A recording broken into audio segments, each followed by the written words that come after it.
Meus irmãos, a paz do Senhor. Vamos orar nesse momento, para a gente começar a nossa aula. Senhor nosso Deus, Pai Celestial, bendito é o Teu nome para sempre, toda honra, toda glória rendemos a Ti. Pedimos a Tua graça, Senhor, mais uma vez, para nos ensinar, nos capacitar para explicar a Tua palavra, Senhor, que possamos explicar aquilo que realmente as Escrituras traz para nós, Senhor. Abençoe cada irmão que aqui estão chegando, aqueles que vão assistir depois, meu Deus, irmãos que estão nas extensões. Ó Deus, que cada um seja abençoado pela Tua palavra, é o que nós te pedimos em nome de Jesus Cristo. Amém e amém. Amados irmãos, vamos abrir nossa revista na lição de hoje. Vamos fazer nossa leitura. Lição de número 8. Assunto da lição: as parábolas de perdas e reencontros. Texto áureo: muitos virão do Oriente e do Ocidente, do Norte e do Sul, e tomarão lugar à mesa do reino de Deus. Porém, de fato, há últimos que serão primeiros, e primeiros que serão últimos. Lucas 13, 29 e 30. Verdade prática: a busca excessiva pelos bens e gozo terrenos faz com que nos desinteressemos pelo bem maior que nos foi oferecido, a vida eterna com Deus. Leitura bíblica em classe, Lucas 15, 17 a 24. 17. Então, caindo em si, disse: quantos trabalhadores de meu pai têm pão com fartura, e eu aqui estou morrendo de fome. Vou me arrumar, voltar para o meu pai e lhe dizer: Pai, pequei contra Deus e diante do Senhor. Já não sou digno de ser chamado de seu filho.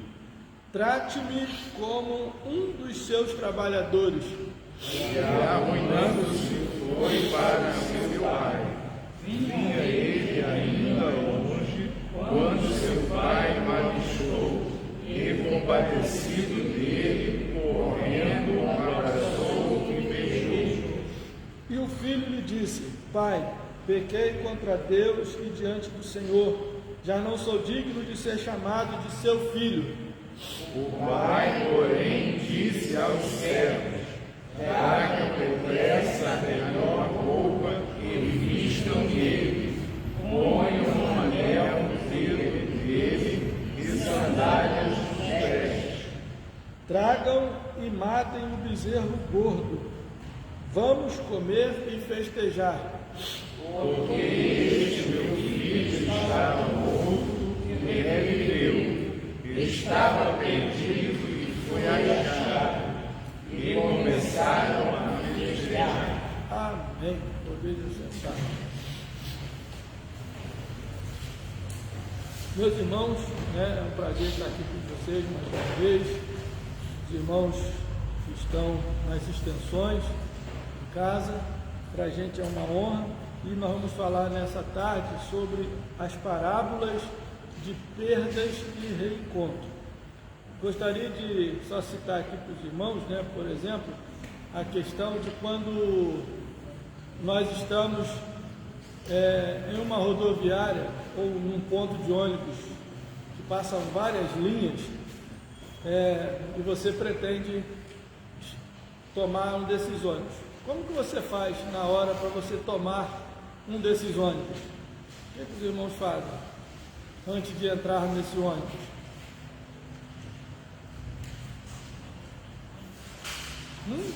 Dá um sinal, mas o que? Mais importante do que dar o sinal, ver qual o destino. Imagine aqui, vários Regina passando aqui, todos eles vão para Magé?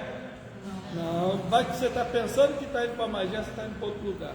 para resumir, o que eu quero destinar aqui para os irmãos é a gente entender o propósito dessa lição, para que amanhã vocês não entrem em um ônibus e vá para outro lado, ao invés de estar indo para o destino certo, tá bom? Só chamando a atenção dos irmãos para essa questão. Por quê? Porque nós temos aqui, nesta lição, devemos ter o cuidado para explicar o que está se passando como um pano de fundo quando Jesus está ensinando aquelas parábolas. Com qual objetivo? Para quem que ele está falando aquelas parábolas? Eu peço aos irmãos esse cuidado na hora de estar dando a sua aula, né, com esse objetivo, porque conforme já dissemos aqui, nós não vamos estar detalhando o que são essas parábolas, nós não vamos estar explicando os elementos das parábolas, tá? Nós só vamos apontar que essas parábolas, elas estão apontando que perdas e reencontros, tá? E no objetivo geral, nós especificamos para os irmãos que essa lição, ela está apresentando a estrutura dessa perícope de 4 capítulos, 12, 13, 14 e 15. Imagina a gente pegar ali a quantidade de parábolas que tem ali e a gente for escrever uma lição detalhando os elementos de você teria que ter uma lição para cada parábola, né? Então, só para que os irmãos entendam qual é a estrutura da lição. É uma lição que vai estar apresentando a estrutura desses 4 capítulos, que um grupo de parábolas vai estar determinando o quê? Um despertamento para aquelas pessoas que Jesus estava lidando. E quem eram aquelas pessoas? Escribas e fariseus, mestres, elites da época, e também o povo que sempre acompanhava Jesus, os pobres, os marginalizados, que era a multidão que na maioria seguia Jesus, né? Então Jesus estava diante de pessoas pobres, de pessoas doentes, marginalizadas, e também está lidando com escribas e fariseus com os seus entendimentos religiosos. Então Jesus está contando essas parábolas, muitas das vezes respondendo esses escribas e fariseus, mostrando qual é a visão de Israel diante do reino de Deus, né? Então Jesus está explicando: olha, o entendimento de vocês é assim, é dessa forma que vocês veem, não deve ser dessa forma. Então, um grupo de parábolas, Jesus está ensinando quanto ao despertamento, para que eles se despertarem, porque a visão deles estava torcida. Automaticamente, quem percebe um despertamento, ele começa a ser o quê? Movido a um arrependimento, né? Então você vai ter aquele grupo de parábolas que Jesus está convidando os seus ouvintes a arrependerem-se, né? Porque haverá tempos difíceis. E também, para concluir, no capítulo 15, são parábolas de reencontro. Então é como se fosse um grande sermão, né, com as suas subdivisões, tá? Nesses 4 capítulos: despertamento, arrependimento e reencontro. Então nós vamos estar falando dentro dessa linguagem, e à medida que vamos avançando, a gente precisa entender para quem Jesus está falando, qual é o pano de fundo que está por trás das parábolas, tá? Nós não vamos estar aqui dissecando os elementos das parábolas para os irmãos, tá? Não é esse o objetivo nem nosso aqui e nem de vocês amanhã, tá? Não entre por esse lado de ficar com essa parábola e começar a pregar ali para os irmãos ali. Aí, meu irmão, você não vai sair da primeira parte do primeiro subtópico, tá bom? Então vamos lá: ensinos que despertam, primeira parte da lição. Ensinos que despertam. Aí vocês veem que, ó, 1.1, qual é o primeiro ensino? Não se deixe dominar. 1.2, 1.3. Então, ou seja, são esses ensinos que estão sendo dados aqui com essas parábolas, para que eles viessem se despertar. Então voltemos ao 1.1. Leiam por gentileza o capítulo 12, versículos 13 a 15, por favor. Lucas capítulo 12, do versículo 13 ao 15. Só para a gente se situar na hora da leitura. Quem achar pode ler. E disse-lhe muita multidão: Mestre, diz ao meu irmão que reparta comigo a herança. Mas ele lhe disse: Homem, quem pôs a mim por juiz ou repartidor entre vós? E disse-lhes: Acautelai-vos e guardai-vos da avareza, porque a vida de qualquer que não consiste na abundância do que possui. Muito bem, então vamos aí, 1.1. A parábola do rico tolo é proferida pelo Senhor Jesus logo após alguém exigir-lhe que resolvesse uma partilha de herança. De imediato, o mestre posicionou-se, demonstrando que sua justiça não correspondia às causas cíveis, e sim a questões mais sublimes, pois destacava a vida como tendo mais importância do que os bens materiais. E com isso adverte: não se deixem dominar por qualquer tipo de avareza. Então, só para que os irmãos entendam, Jesus estava ali ensinando e de repente alguém vai: Senhor, peça que meu irmão divida a minha herança. Aí Jesus, logo bem claro, mostra para ele que Jesus não estava aqui no mundo para ficar se envolvendo nessas questões. A justiça de Deus não era uma justiça de causas cíveis, mas uma justiça mais sublime, que fala da vida, que fala dos valores morais, espirituais e principalmente da vida eterna. Então era isso que Deus estava mostrando para ele. Para que Jesus então fundamentasse essa sua posição, aí está aí, conforme Eduardo, o mestre fundamenta-se com a parábola dizendo: o campo de um homem rico produziu com... Ou seja, não foi o homem que produziu, mas a terra, justificando uma herança, uma dádiva imerecida. O propósito de Jesus era que seus ouvintes entendessem que o que recebemos de Deus não deve ser para acúmulos próprios, e sim para distribuir com os que não têm. Vocês irmãos já tinham prestado atenção nessa questão? A gente fala às vezes tanto dessa parábola, mas não percebe que alguns detalhes de suma importância, quando Jesus diz: a terra de um homem produziu. E Jesus está questionando aqueles homens que estão brigando por questões materiais. Jesus conta essa parábola do rico tolo ou rico insensato, em outras versões, para mostrar que um homem prosperou, e prosperou pela vontade de Deus, por permissão de Deus.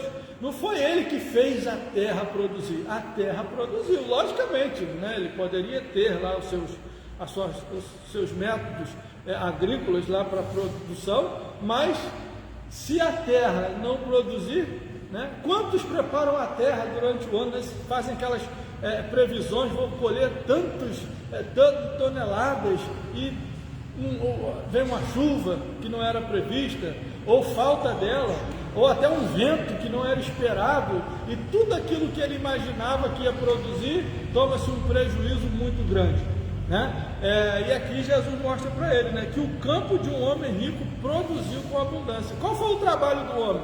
Se preocupar, o que ele ia fazer com tudo aquilo que foi produzido. Isso é para nos chamar a atenção, que a bênção de Deus sobre nós, ela deve ser o quê? Repartida, ela deve ser compartilhada, Jesus sempre nos ensinou essa questão. A palavra de Deus nos mostra que a gente deve fazer o bem, não ficar brigando por conta de coisas materiais, mas aquilo que for possível nós devemos compartilhar, O apóstolo Paulo ele ensina sobre a questão da semeadura, Aquele que mais semeia, mais colhe. Aquele que menos semeia, menos colhe. Então, Jesus fundamenta a sua fala ali naquele momento para aquele homem, por meio dessa parábola de que aquele rico insensato estava tão preocupado em guardar, juntar, mas se naquela noite a alma dele sendo pedida, quem ia herdar aquilo ali? Então, 1.2, vamos continuar. Não se preocupe com a sua vida. Capítulo 12, versículo 22. Por favor, leia.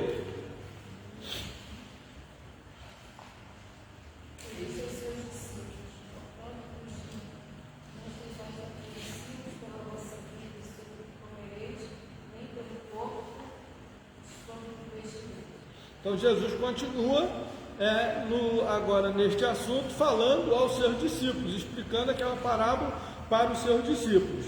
Então ele diz aí a lição: após responder o homem litigante, que nós estamos no assunto, o Senhor Jesus dirigiu-se aos discípulos a fim de esclarecer-lhes o conceito da parábola, e faz a seguinte afirmação: não se preocupe com a sua vida. De acordo com Edward, preocupem, do grego merimna, refere-se à preocupação exagerada que resulta em ansiedade. E no versículo 29, os irmãos podem conferir, preocupação vem de outra expressão grega, meteorizestai, tendo o sentido de elevar-se, que tem por implicação ser presunçoso, arrogante. Diante do exposto, percebemos que uma pessoa pode exageradamente buscar o que comer e vestir por não confiar na suficiência de Deus. E por outro lado, há quem possa viver uma busca incontrolável por arrogância em manter uma vida de aparência e afastada de Deus, assim como o homem rico da parábola. Então, a discussão aqui nesse segundo subtópico aqui gira em torno do que Jesus está explicando para os seus discípulos, quanto não estar preocupados, a respeito da sua vida. Lógico, irmãos, que a gente fala, coloca-se aqui, é uma preocupação excessiva, tanto é que tem as palavras gregas aí, para que as pessoas possam entender, o sentido de preocupação. No versículo 22, a preocupação ela está ligada, geralmente, mais àquele que não tem, ou seja, o pobre, vamos dizer assim, o pobre que de repente está assim, meu Deus, o que eu vou ter amanhã? O que eu vou ter semana que vem? Aquele irmão que é autônomo e que às vezes precisa, vive de empregos em emprego. Vamos pensar um construtor civil, acabou aquela obra e agora preciso de uma outra obra para continuar me mantendo, Então, é aquela pessoa assim, preocupação, todos nós vamos ter, porque senão a gente vai sentar e não vai esperar cair do céu, Não é nesse sentido, mas aqui fala-se de uma preocupação excessiva, uma preocupação desesperadora que leva a uma ansiedade, ou seja, é aquela preocupação que eu esqueço até que Deus existe e eu fico desesperado tentando resolver tudo, Já no segundo termo, é uma preocupação mais abrangente, que demonstra que em relação, não é aquele que não tem e está querendo ter, é aquele que tem e não quer perder, que é a questão do homem rico. Poxa, agora eu tenho isso tudo, o que eu vou fazer com isso tudo? Ele poderia distribuir, mas jamais pensou em distribuir, já que eu tenho, como é que eu faço para manter isso aí? Vou derrubar esse celeiro, vou fazer novos celeiros, e vou dizer para minha alma, come, bebe, folga, Então, assim, aqui temos essas duas realidades. Então, essa ansiedade, queridos, pelos bens terrenos, não é só para quem que vive de uma maneira menos abastada, não. Quem muito tem também, ele vive de uma forma desesperadora para se manter aquilo que tem. Haja vista o escândalo que a gente hoje vive no nosso cenário político hoje, Você vê uma pessoa que eu fico pensando de onde que ele tirou tanto dinheiro para comprar tanta gente. Qual o objetivo? Também se manter um padrão, um poder, para dizer que é uma pessoa da alta sociedade, Então, assim, a pessoa, ela vive ansiosa para alcançar e também para não perder o que alcançou, E nós temos que ter cuidado, que a nossa vida está nas mãos do Senhor, e aquilo que vem como bênção para a nossa vida, nós devemos pensar também que pode servir de bênção além de mim, não só para mim, Fala, meu irmão. Não sei se tem a ver, mas eu me lembro quando teve a pandemia, as pessoas iam comprar um monte de coisa desesperada. O remédio não é bom, todo mundo comprando aquele montão de remédio que vai sair. E também quando teve a greve dos carreteiros, dos caminhoneiros, todo mundo comprando um monte de coisas, estocando em casa, deixando as pessoas às vezes até sem, Logicamente que em tempos de crise, você deve, né, se precaver de alguma maneira. Você também não vai... preocupação faz parte, uma preocupação dentro de um limite. Igual você falou, como o povo ele entra em desespero, né? Eu vi pessoas brigando, igual você falou na época da pandemia, brigando por papel higiênico, mano. A coisa que ia faltar papel higiênico, o pessoal então aqui quer ter uma desinteria no povo aí, que o povo ia precisar, né? E a coisa, então tipo, se faria pouca, meu pirão primeiro, né? Pessoas estocando, assim. Lógico, se você sabe que está com uma certa dificuldade, você poder ter um pouquinho a mais, né? Então, mas é uma dificuldade que a gente tem que ter fé em Deus, porque vai desenvolver doenças, né? A preocupação, o desespero excessivo, não descansar em Deus, não ter paz de que Deus está no controle da nossa vida, isso aí vai gerar problemas sérios, né? Bom seria, né, irmão, se a gente obedecesse a Deus, né? Do jeito que Jesus ensinou pra gente, né? Faz assim, confia, eu cuido de você, né? Você está na minha... A gente ia viver bem, mas a gente parece que duvida de Jesus, né, irmão? Porque as nossas ações nos denunciam, que a forma que às vezes a gente vive denuncia que parece que a gente não está acreditando muito naquilo que Jesus nos ensinou, né? Porque Ele prometeu, Ele é fiel para cumprir a sua palavra, né? Então, esses ensinamentos de despertamento aqui continuam agora, queridos, né? Em mais um desdobramento de parábolas.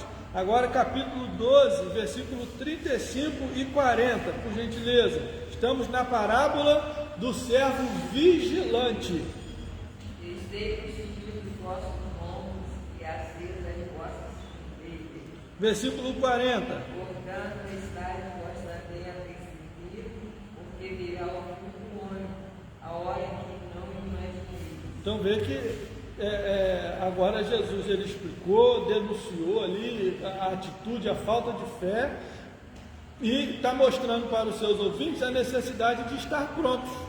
Às vezes nós queremos estar pronto para as coisas da terra. Não me falta isso, não me falta aquilo, conquistei isso, conquistei aquilo. E para a volta do nosso Senhor, estamos preparados? Né? Essa é a questão. Então estejam preparados. Diante do que já foi comentado até aqui, a respeito de que as preocupações com a vida trazem distrações em relação ao reino de Deus, Lucas agora aborda a necessidade de estar preparado, narrando a parábola do servo vigilante. Ele a inicia com a expressão: estejam preparados com o corpo cingido e as lamparinas acesas. Aí aqui nós vamos explicar um pouquinho desse elemento, né? Para Edward, esta expressão remete à imagem de Israel na noite da saída do Egito, que deviam estar prontos para viajar. Leia Êxodo 12, 11. Estejam prontos, estejam preparados. Isso remete lá a Êxodo 12, 11.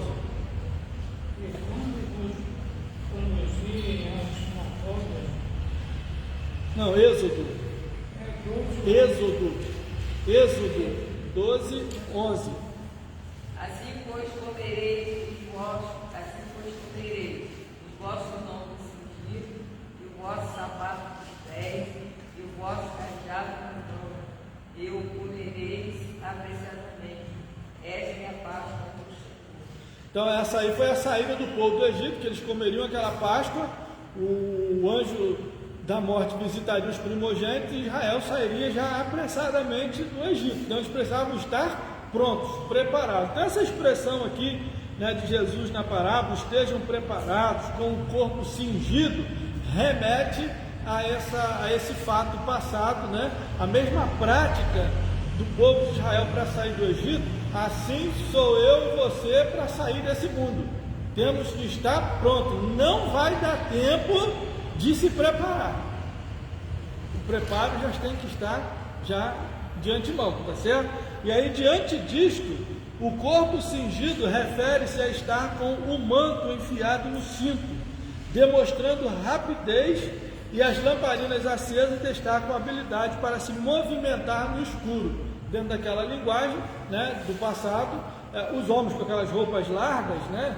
Para quem está despreparado, ele está todo à vontade. Se precisar sair correndo, ele vai sair tropeçando, pisando por cima da própria veste. Então, quem está preparado para sair, já com a roupa enfiada no cinto, já tudo amarrado, que se tiver que correr, já está pronto para correr, tá certo? Então, essa é a ideia de estar com já cingido os vossos corpos, né? E as lamparinas acesas, porque se tiver escuro, você não vai tropeçar, você vai enxergar, mas vai conseguir fugir, né? Então é dentro dessa linguagem aqui de estar preparados, né? Sendo assim, os servos devem estar sempre prontos, aguardando o retorno do seu, que como recompensa aos servos fiéis, terá ele o prazer de inverter os papéis. Aí vem essa palavra, né, do latim, servus servorum, um servo para seus servos. Os irmãos entenderam isso aí quando os irmãos leram? Vamos lá, versículo 37 e 38.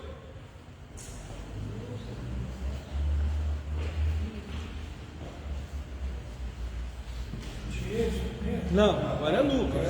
Agora é Lucas. 37. E 38. Bem-aventurado aqueles servos, o quais, quando o Senhor vier, achar vigiando, em verdade vos digo, que se sentirá, os fará assentar à mesa, e chegando o seu servirá.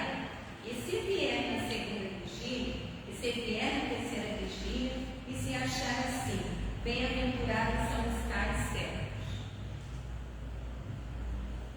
Muito bem. O que os irmãos entenderam desses dois versículos aí?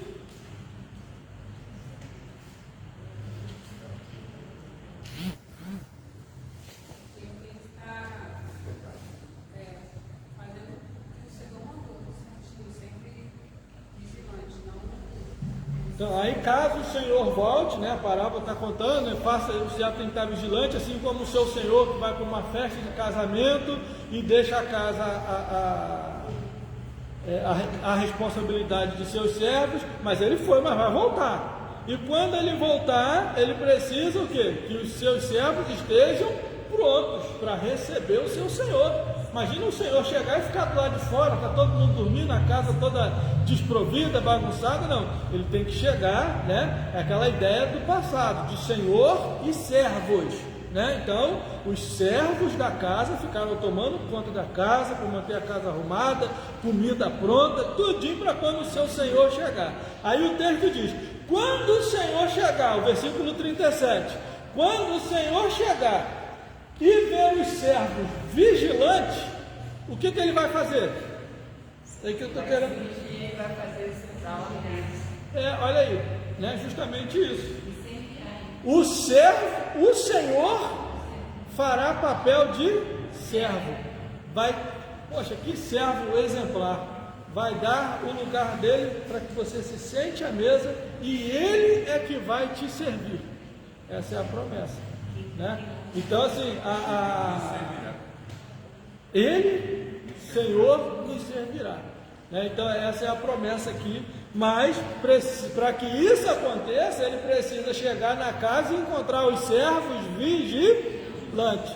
Aqueles que não tiver vigilante, aí a parábola vai continuar, os irmãos vão ver, né? Esses sofrerão castigos.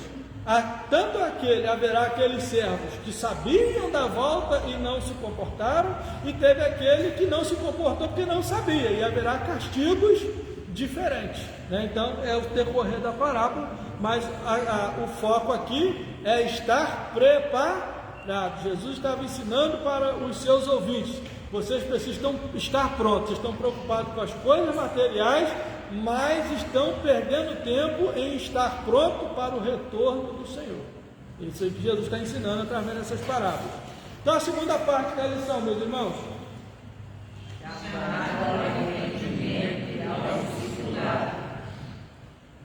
Então, para esse chamado, Jesus estrutura agora um novo conjunto de parábolas, né, a partir do capítulo 13.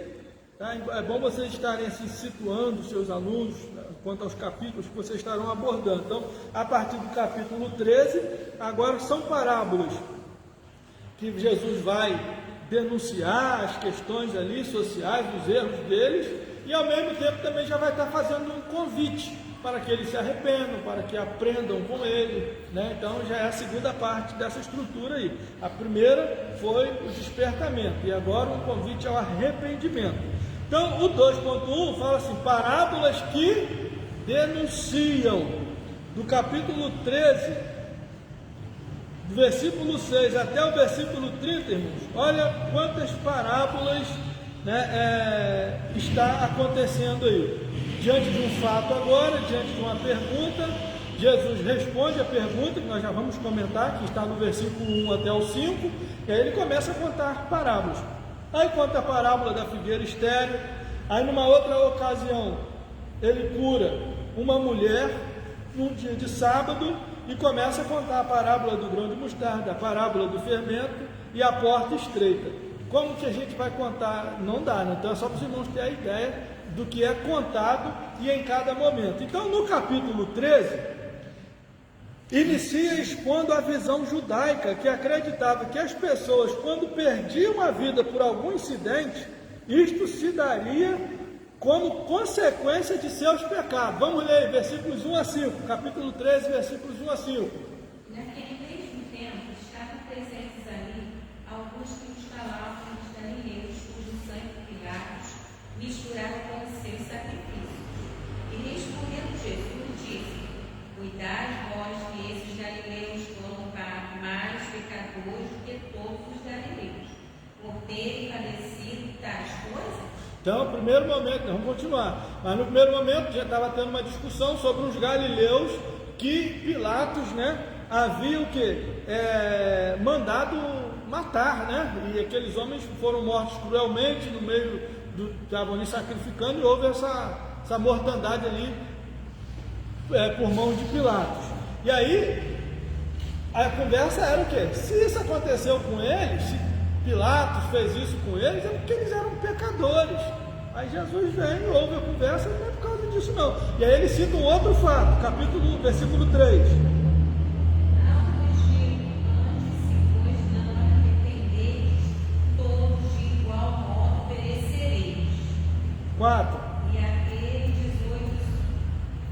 E aqueles 18, sobre os quais caiu a torre de Siloé, os matou.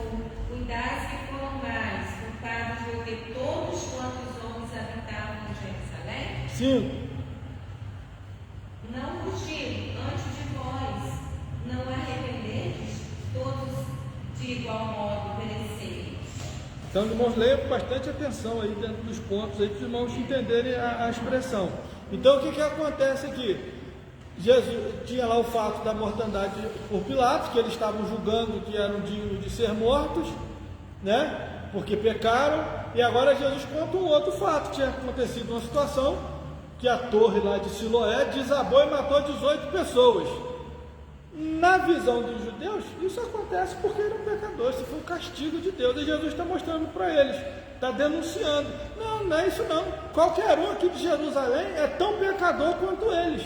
E se não se arrependerem, vocês que estão vivos, estão achando que estão vivos porque merecem, né? Porque quem morreu, que é pecador, você que está vivo é melhor um pouquinho, e se não se arrependerem, todos perecerão. Então é isso que Jesus está denunciando, porque para eles achavam que estavam debaixo da bênção de Deus, acreditavam, né, que por estarem vivos, não terem morrido pela mão de Pilatos, uma torre não ter desabado na cabeça deles, então eles são, às vezes, numa catástrofe, né, alguém sobrevive, Jesus me livrou, me guardou, talvez ele pode achar que ele se tornou merecedor daquela situação, mas nada, vez quem morreu era até menos pecador do que quem está vivo, né? Então é uma questão que Jesus começa a denunciar, e ele denuncia duas coisas aqui através dessas parábolas. Aí ele começa então a contar a parábola da figueira estéril, né, que foi plantada numa vinha por 3 anos, procurou fruto e não tinha. Isso está denunciando o quê? O pecado da nação. Quem é essa figueira plantada na vinha? A nação de Israel. E era para ter dado fruto e não deu, né? Então vem mostrando que é misericórdia. Já 3 anos procuro e não acho. Vou cortar. alguém intercedeu, não corte ainda não, vou adubar esse ano, se ano que vem não tiver como, aí corta, mas vamos dar mais uma chance. Então Jesus está denunciando a nação de Israel. Eles estavam achando que pecadores eram que a torre tinha caído na cabeça. Não, todos pecaram. Eu procuro fruto em vocês e não acho, não tem fruto, né? Então já era para ter sido cortado. Então, então isso denuncia o quê? O afastamento de Israel. Os demais parábolas do grão de mostarda e da porta estreita e as parábolas do fermento denunciam a ignorância sobre o afastamento de Israel,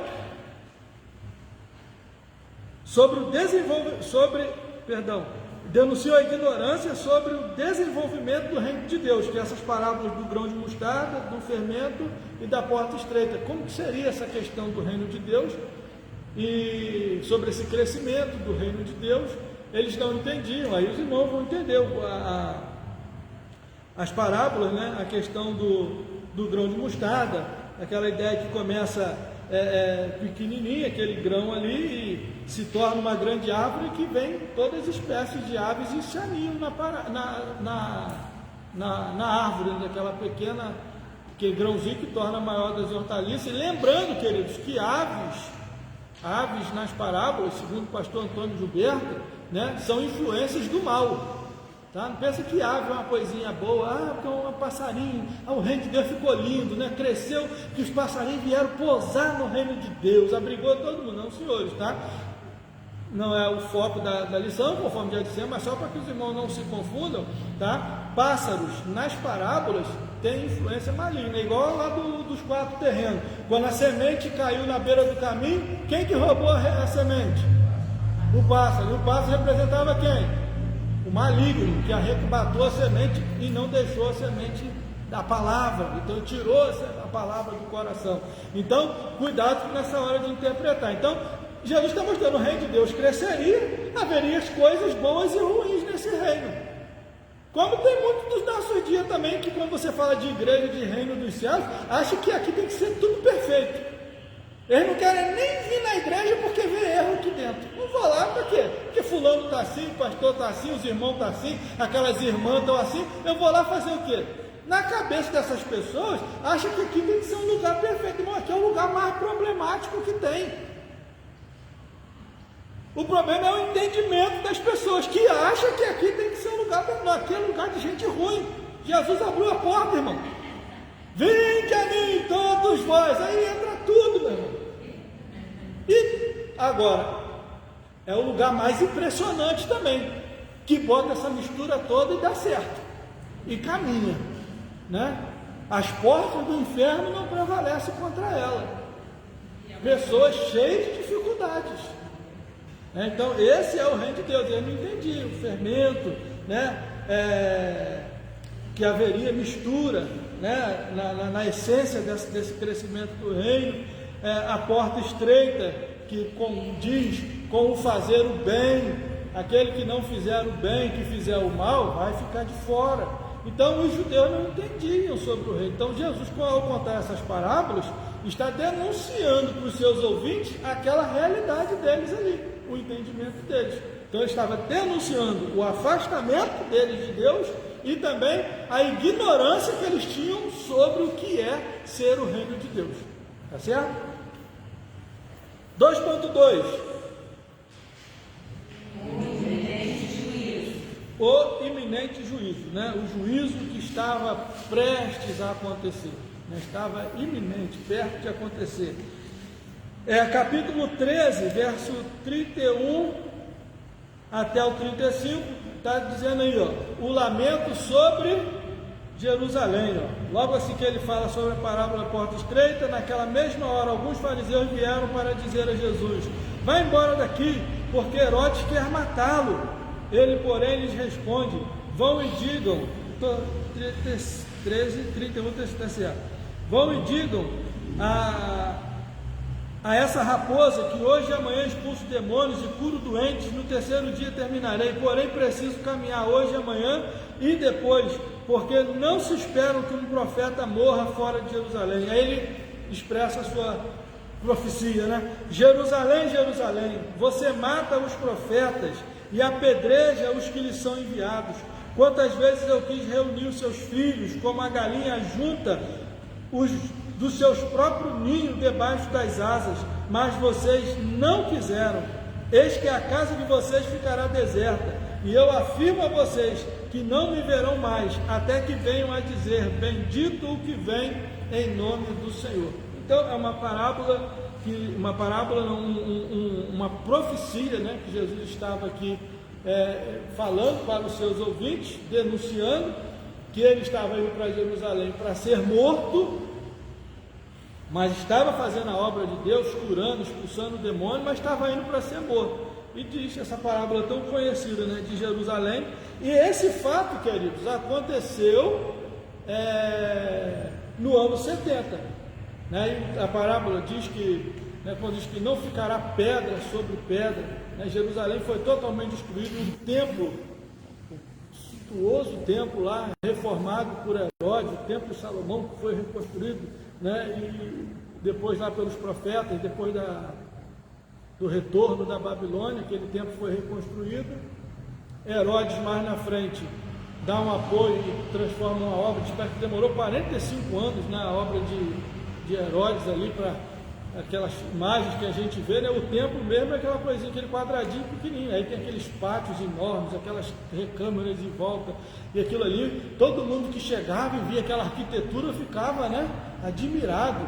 Foi o caso que chegaram até para Jesus, né? Olha aí, Senhor, mostrando para Jesus a estrutura do templo. Jesus não ficará aqui pedra sobre pedra que não seja derribada. Muitos interpretavam que seria a volta de Jesus, né? Quando Jesus voltar vai explodir tudo, não vai ficar uma pedra em pé, né? Mas esse fato aqui já aconteceu, queridos, está certo? Mas era um juízo que Jesus estava mostrando para os seus ouvintes, né? Estava mostrando que eles estavam lá condenando os 18 que a torre caiu na cabeça, os que Pilatos tinham matado lá com seus sacrifícios. Aconteceu isso porque eram pecadores. Jesus está dizendo, vai acontecer com vocês também, vai acabar, não vai ficar aqui pedra sobre pedra. Jesus então está o quê? Denunciando a realidade espiritual de Israel. E agora, no capítulo 14, ele começa a quê? No seu discurso também mostrar que existe uma possibilidade de reencontro, né? O povo que estava tão afastado, tão ignorante quanto à realidade do reino de Deus, da sua vida espiritual diante de Deus, tão afastada, agora as palavras de Jesus, né, essas parábolas mostram que da parte de Deus existe uma possibilidade de reencontro, embora os homens não desejassem, né? Então agora estamos no capítulo 14. 2.3, o chamado ao discipulado. Tá? 2.3, o chamado ao discipulado, capítulo 14. O capítulo 14 de Lucas narra a parábola da grande ceia e as condições para ser um seguidor de Jesus. O pano de fundo em que se dá a parábola em apreço é um banquete na casa de um dos principais fariseus em um dia de sábado. Então agora, num sábado, Jesus foi convidado para estar em um banquete na casa de um fariseu muito importante, ok? Então guarde isso na sua mente. Tinha lá entre os convidados um hidrópico e tinha também escribas e fariseus. Então esse é o cenário que se dá agora, essa parábola da grande ceia, né? A parábola da grande ceia se dá nesta casa, nesta condição. Então diz aí, ó, na ocasião, todo mundo achou?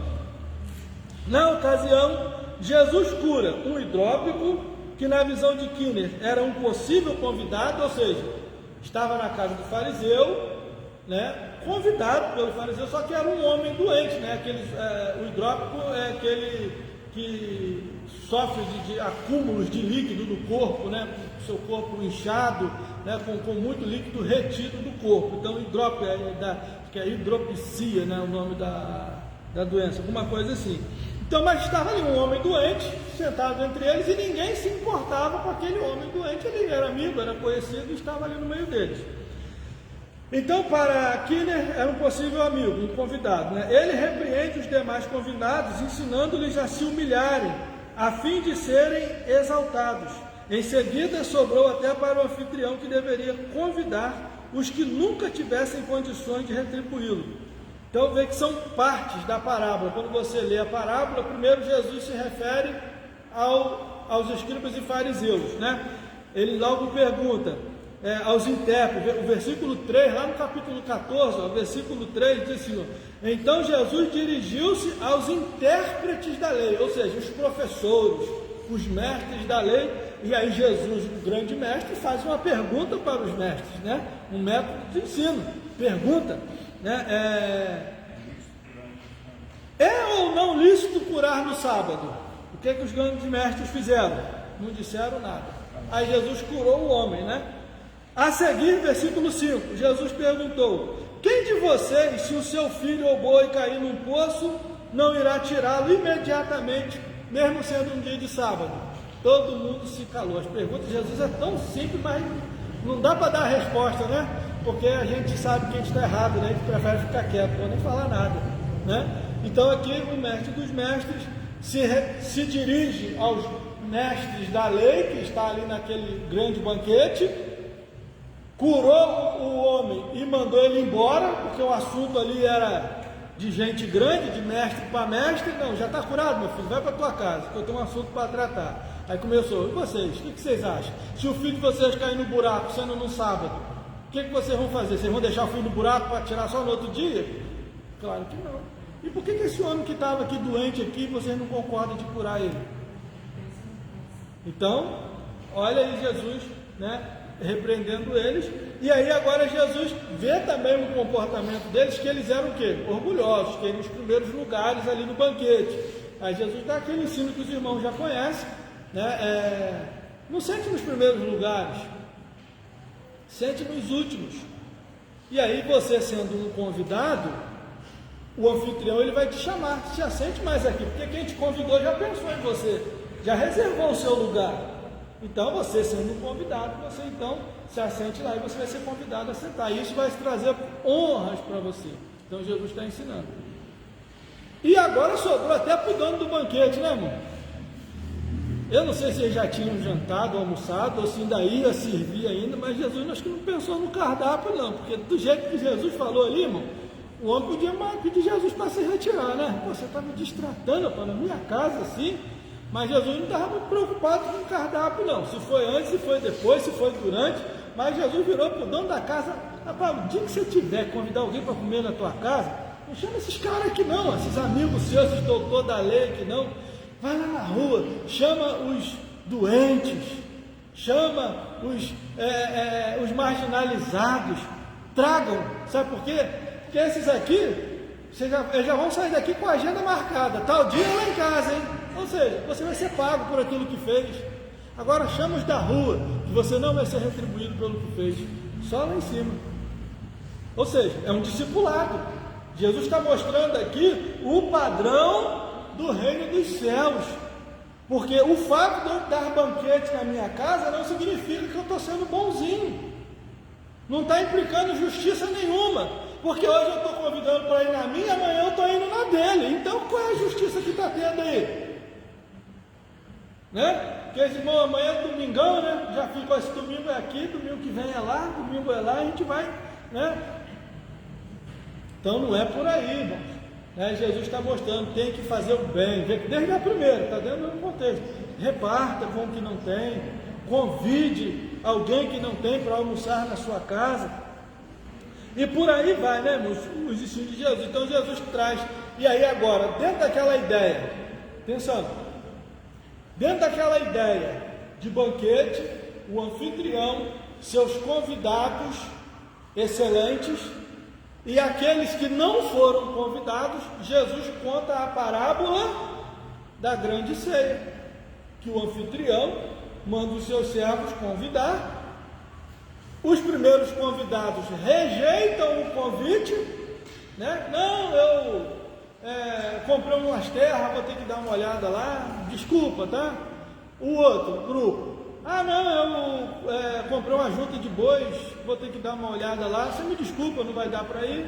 E o outro, né? Não, me casei, não vai dar para ir, desculpa. O dono da festa vai nas cidades e tragam os pobres, os doentes, aleijados e encha a minha casa.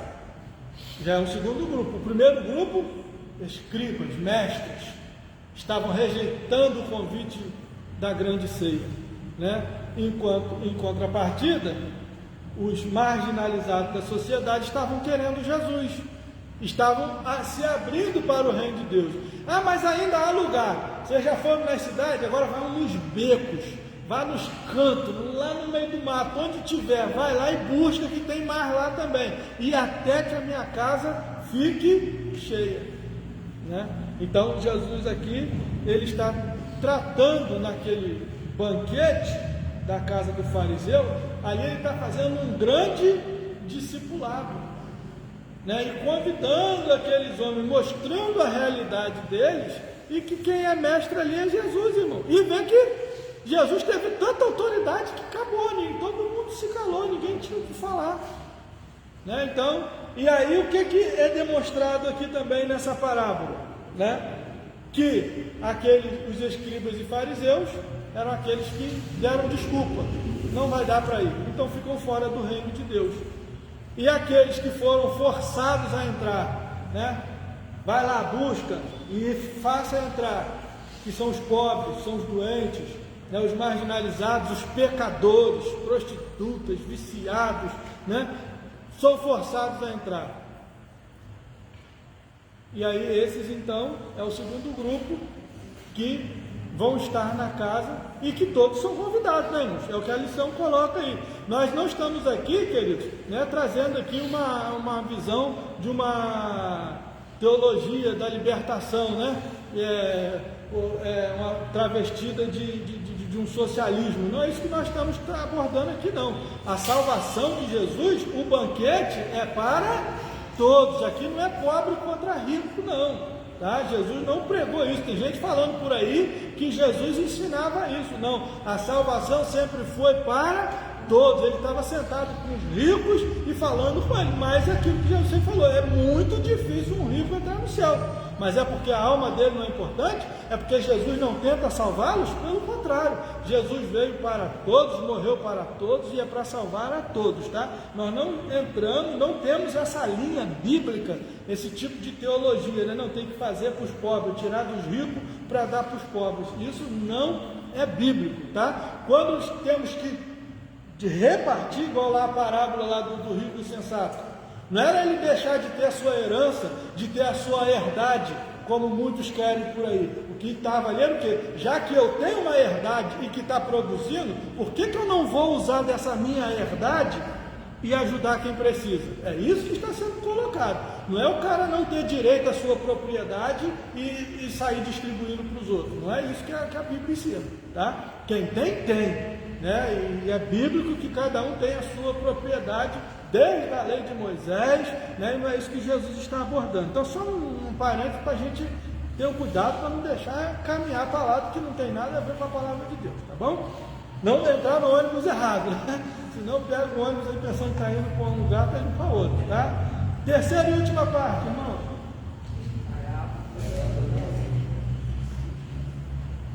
Então, vemos agora no capítulo 15 as parábolas de reencontro.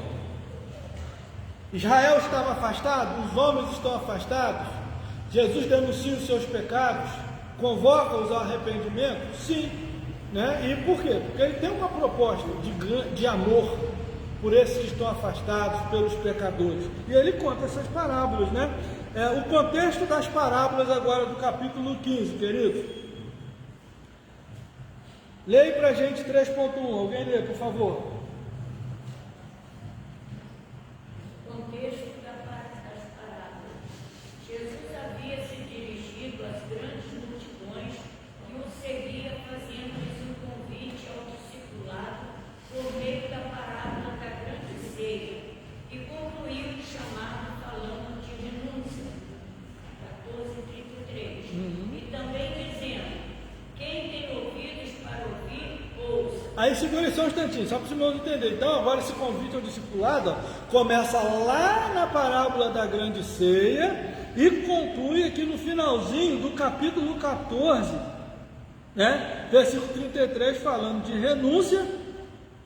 E no versículo 35, lê para a gente aí o versículo 35, por favor. Nós estamos contextualizando as palavras de reencontro. Quem lê? Nem presta para a terra, nem para o futuro. Lança muito forte. Quem tem ouvidos para ouvir, que ouça. Então, o 14 começa com essa, ó, quem tem ouvido para ouvir, ouça. Agora, capítulo 15, versículo 1. E chegavam-se a ele todos os publicanos e pecadores para o ouvir. Entendeu isso aí? Ele está, quem tem ouvido para ouvir, ouça. Quem que chega para ouvir? Publicanos e pecadores. É sempre assim. Quem é entendido, os doutores da lei, os religiosos que dizem estar perto de Deus, nunca estão fazendo a vontade de Deus, nunca querem ouvir. Quando Jesus fala, quem tem ouvido para ouvir, ouça. Quem chega para ouvir? Os pecadores. Os entendidos, versículo 2, os fariseus e os escribas murmuravam dizendo, este recebe pecadores e come com eles.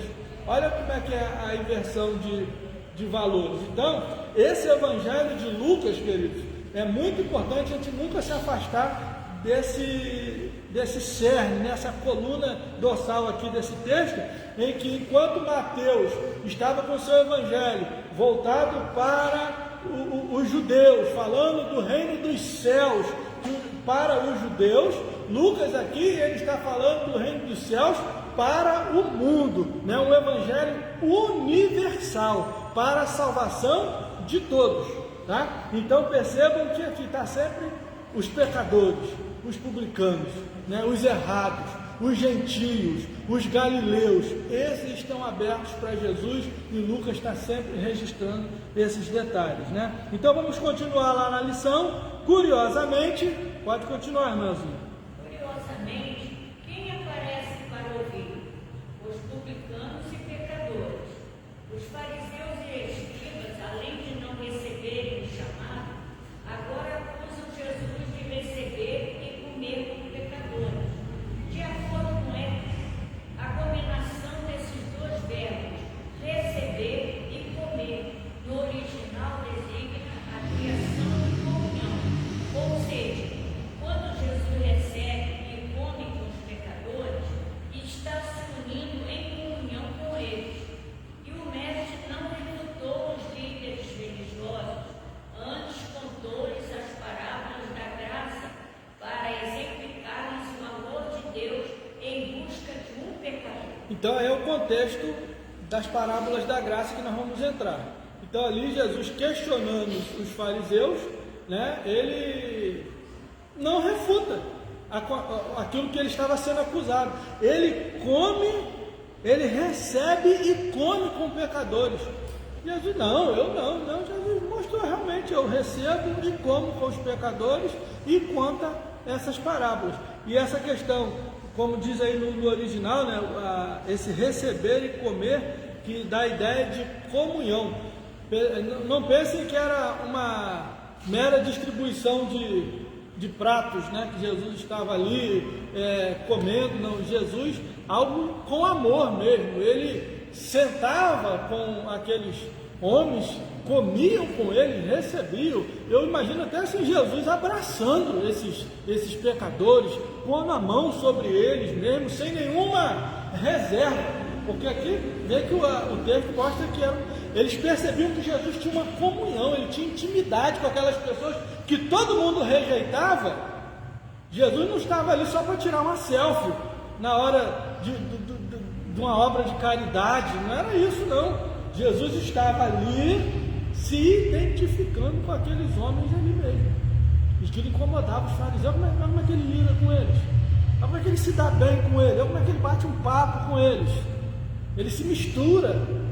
Aí Jesus então conta as parábolas gêmeas. Quais são as parábolas gêmeas, irmãos? Quais são? Da ovelha perdida e da dracma perdida. Teologicamente elas são classificadas assim. Mas por que é gêmeo? Por causa da similitude, né? o pastor que tinha 100 ovelhas perde uma e vai em busca daquela uma e deixa as 99. A mulher que tinha 10 dracmas perde uma e vai em busca dessa uma dracma perdida, né? Então são gêmeas por quê? Porque embora elementos diferentes, elas abordam o mesmo contexto, é a mesma mensagem que é trazida tanto em uma quanto em outra. O pastor e a mulher é símbolo de autoridade, né? O pastor dono das ovelhas e a mulher dona da dracma. E as dracmas e as ovelhas referem-se aos perdidos, né? Que Jesus está o quê? Ele procura. É por isso que a parábola de reencontro da parte de Deus, assim como o pastor foi em busca da ovelha perdida, né? A mulher foi em busca da dracma perdida. E às vezes o entendimento é o que? Acha que a dracma vai voltar para o potinho de volta, né? A ovelha vai voltar, vai pegar o caminho e vai voltar. Se não voltar, a gente fica daqui falando mal da ovelha. A ovelha distanciou, sumiu, nunca mais apareceu. Né? É assim que é o entendimento, né? A moeda caiu aí de trás do sofá, uma hora ela vai rolar de volta e vai cair aqui de novo. Deve ser assim que a gente pensa. O que Jesus está mostrando para aqueles homens? Os pecadores, os doentes, nós vamos atrás deles. Ele está comendo com os pecadores, você tem que ir lá, porque eles não vêm aqui não, tem que ir lá e comer com eles. Né? Esse é o ensino do Senhor, são as parábolas de reencontro. 3.3, para encerrarmos. O filho perdido, outras versões, filho pródigo, né? Que está no mesmo contexto das parábolas gêmeas também. Está indo em busca daquele que está perdido. Israel estava perdido, Jesus estava ali e eles não reconheceram o Filho de Deus. Jerusalém não reconheceu a presença do seu rei, né? Mas Jesus estava ali, né? A ovelha, o pastor foi em busca. A dracma, a mulher procurou, mas o pródigo ele voltou. Não entendi. O filho pródigo ele voltou. Sim. Agora lembra, a do filho pródigo não é parábola gêmea não, tá? Aquela já é diferente. As duas lá elas têm a similitude. O filho pródigo são elementos diferentes, contextos diferentes, mas que abordam o mesmo assunto, o reencontro. O pai estava o quê? Esperando, né? Estava esperando, quando viu o filho, ele correu ao encontro do filho, né? Mas estava ali sempre esperando. Então aqui, sim. Então aqui do filho pródigo não está contando como as parábolas gêmeas contam. Aqui é outra classificação, até porque agora não é mais animal e não é mais objetos. Agora são pessoas, tá? Mas é o mesmo contexto de reencontro, de perdão, de ir em busca dos perdidos. Aí a gente até explica um pouquinho sobre os elementos aí, né, nesse encerramento. Diz assim, Blomberg 2022, segundo ele, a estreita relação entre o filho perdido com os publicanos e pecadores. Ele não está ali respondendo à acusação dos publicanos e pecadores dos fariseus. Porque os fariseus, ele come com os publicanos e pecadores, e Jesus não deu resposta. Jesus ele responde com parábolas. Então quem está ouvindo a parábola, o que eles estão entendendo? Rapaz, ele está falando que esses caras que ele está comendo e bebendo com eles é o filho mais novo. Aí lá dentro então, esse filho mais velho que não aceita que o mais novo volta, é nós. Ele está falando isso da gente. Imagina o cara falar, você está falando que você é para nós, isso que ele está falando. Em alguns casos eles entendiam a parábola, o que eles queriam fazer com Jesus? Queriam matar. Ele está falando, é isso que está falando.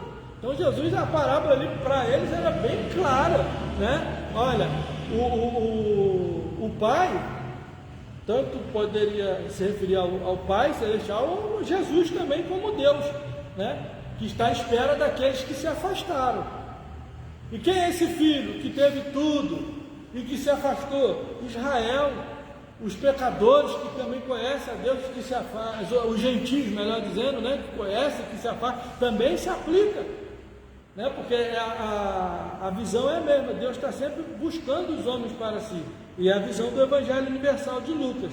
E aí, aquele filho pródigo é aquele que nunca saiu da igreja, né?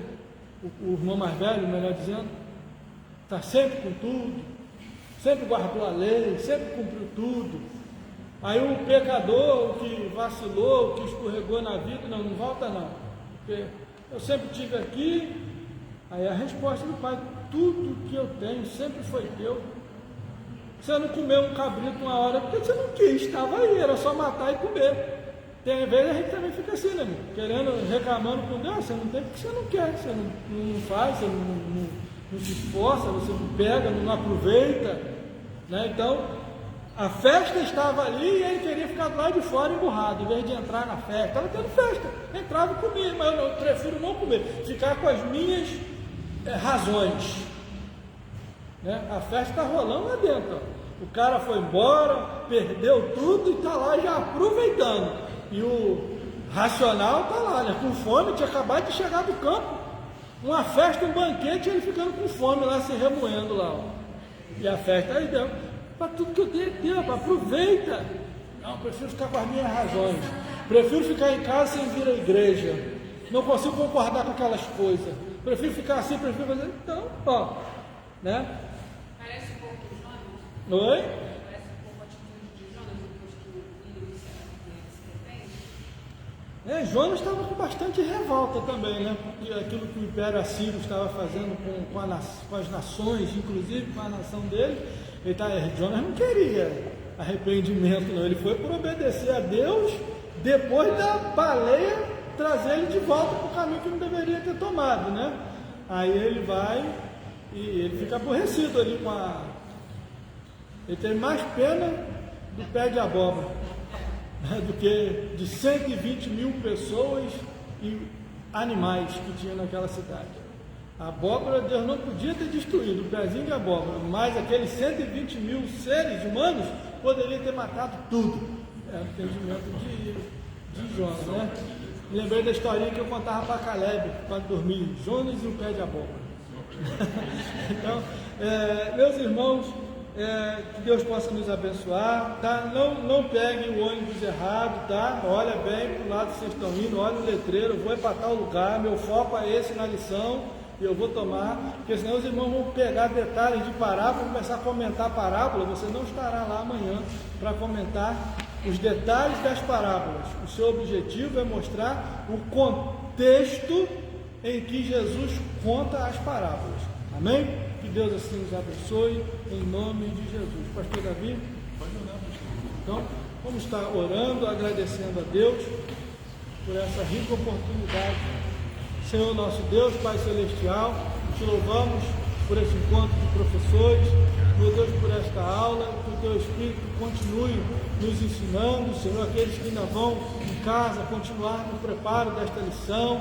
Abençoa os Teus servos, Senhor, que a Tua igreja, no dia de amanhã, seja poderosamente visitada, Senhor, pela Tua presença, através dessa palavra viva e poderosa. Despede na Tua paz, nós te pedimos e te agradecemos, em nome de Jesus. Amém. Que Deus abençoe os irmãos. Todos assinaram o presente? Sua presente?